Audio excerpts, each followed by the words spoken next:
Did you guys have any other advice for like people looking to score in the 160s?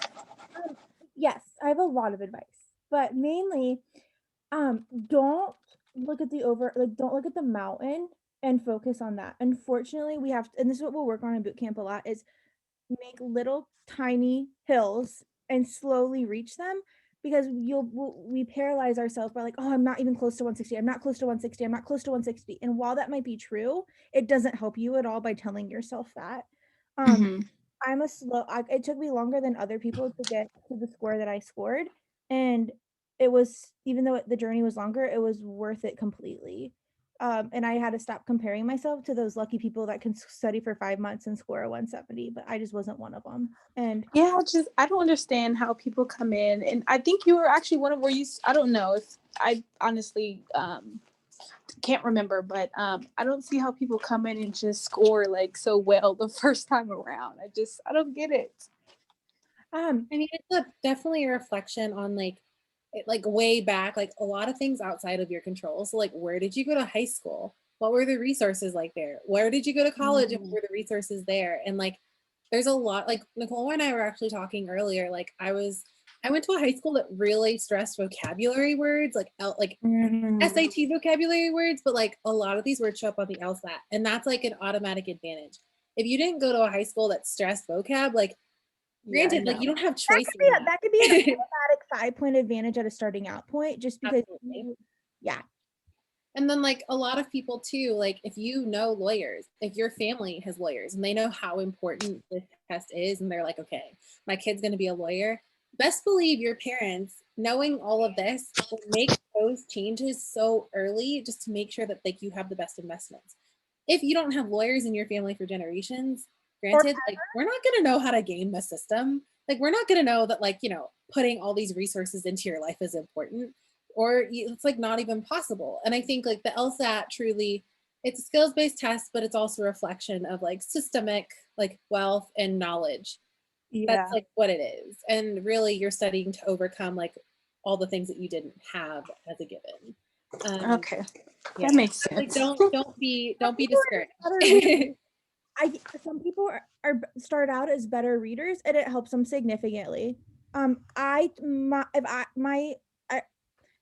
untimed first test score was a 160.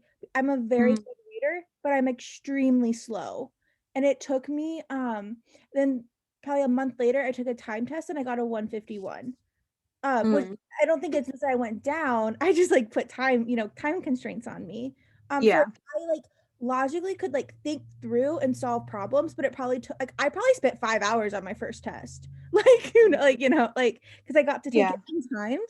And so that's actually not a fair first score diagnostic. But I'm saying like I think your reading ability, and you can work on your reading. Like we work on your reading ability in our class. Like there's a huge focus on reading and understanding.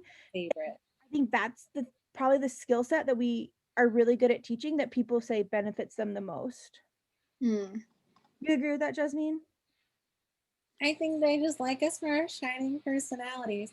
But I think too, like when you think about how we're taught to read in school, it's like the exact opposite of what you need to do to be successful in the LSAT. Like in school, we're taught like go so slow, stop if you don't know something, look it up. And what it does is it creates like this system of like hesitance if you don't know a word. And on the LSAT, you kind of just have to like 80-20 the crap out of it. Like, okay, I see this, I don't know it. I'm gonna read the next one and see if I can figure it out by context and just keep the rhythm. And critical, how much you can figure it out. And it's like a lot, like just kind of building the picture for yourself, but a lot of it too, realizing that the details aren't as important as the argument structure. So you might not know what all the science words are meaning, but if you can step back and think, okay, they gave an example, and all this convoluted stuff is all an example that supports the claim of the paragraph. You can actually game a lot of it out. And so it's like, we're taught you have to understand every single thing, but on the LSAT, if you can get most of it and just understand what each sentence is doing for your argument structure, you're going to be in pretty good shape. And I think a lot of that does have to do with like, if you're a comfortable reader, it's going to be easier to do that because you're not like paralyzing yourself.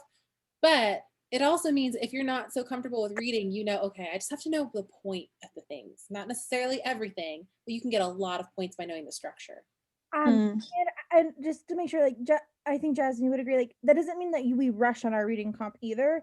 It just means that if we don't know something, we don't give up. And we don't panic. We don't panic. Yeah. But I think a lot of give up. Like, I spend probably 4 to 5 minutes reading a reading comp passage, and I spend 4 minutes on the questions. And